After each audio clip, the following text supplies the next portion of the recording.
Okay, let's trauma bond for a second. Remember that time you waved back at someone who wasn't waving at you? Or called your teacher mom in 3rd grade? Same. Hi, today we're diving into the science of awkwardness, aka why your brain loves to replay that time you said you too when the dentist said, "Don't swallow the drill." Spoiler, you're not broken. You're just human. And by the end of this, you'll have a survival kit for the next time you accidentally text your crush, "Love you, Grandma." Let's go. First, let's classify awkwardness like it's a toxic relationship. In the S tier, eternal shame, we've got wrong name. You know, like whispering "I love you" to your date, and using your ex's name. Congrats, you've just activated their fight or flight or fake a coma reflex. Neuroscience calls this the amygdala hijack.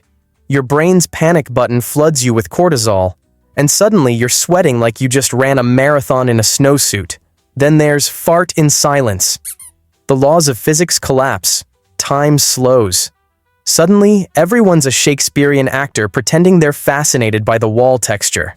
Researchers say the average human can detect a fart denial within 0.3 seconds, but politeness forces us into a collective lie. A tier? Autopilot hell. Example, replying, "Thanks, you too," when the cashier says, "Enjoy your condoms." Classic. Your brain's prefrontal cortex, the CEO of decision-making, took a coffee break, leaving your mouth on autopilot. C tier? The phantom wave. Harmless. Until you realize you just saluted a parking meter. But here's the twist. Studies show 73% of people have done this. Why?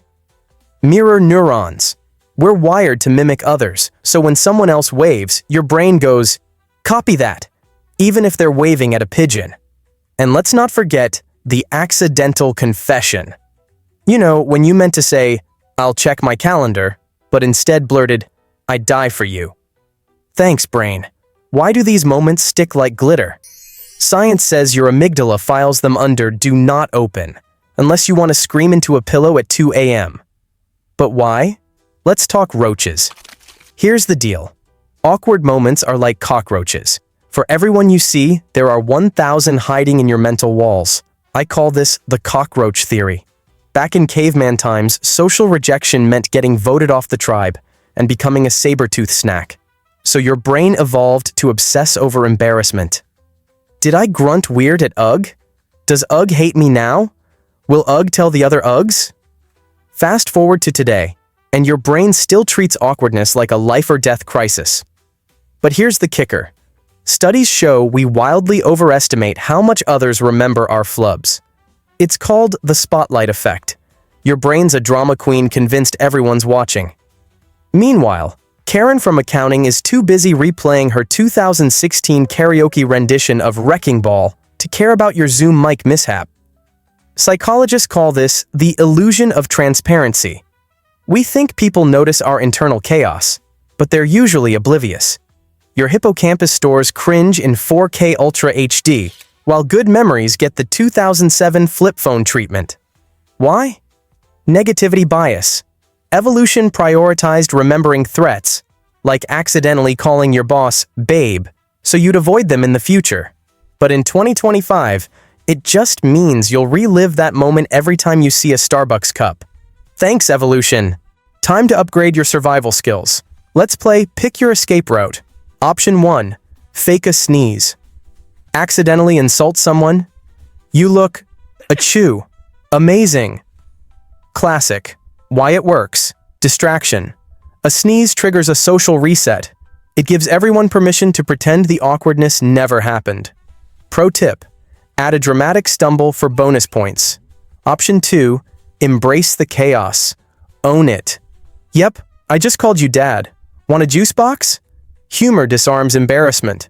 Research shows laughing at yourself activates the brain's reward system, replacing shame with dopamine. Plus, you become the quirky friend instead of the hot mess. Option 3. Vow to become a hermit. I've got a mountain cave realty pamphlet on standby. But before you disappear, know this. Social isolation spikes cortisol levels higher than awkwardness does. So maybe try. Option 4. The distraction pivot. Did you hear about the new TikTok trend? It's llamas in sunglasses. Anyway, redirect the conversation so fast, their brain forgets the cringe. Works 60% of the time, every time. But the real power move? Reframe it. Cognitive Behavioral Therapy 101, swap. I'm a disaster with I'm a relatable legend. Awkwardness is proof you're participating in life. And hey, humans get Netflix and pizza. Monkeys don't. We win. Alright, here's your pep talk from my imaginary therapist, Dr. Cuddlepuddin. Yes, he's a sloth. He says, "Hey you, the one replaying that text from 2017. Everyone's too busy cringing at themselves to judge you. Awkward moments are just receipts that you showed up. So next time you call Starbucks Steven, smile. You're giving someone else permission to stop overthinking too." And here's the science to back it up. A 2023 study found that sharing awkward stories boosts oxytocin, the bonding hormone, in both the storyteller and listener. So your cringe isn't a flaw, it's a superpower. Boom. You're now certified in awkwardness jiu-jitsu. Go forth, mess up, laugh, and remember, the only true failure is taking yourself too seriously. Unless you're a clown, then it's kinda your job. Before you go, drop your most awkward moment in the comments. Let's normalize the chaos.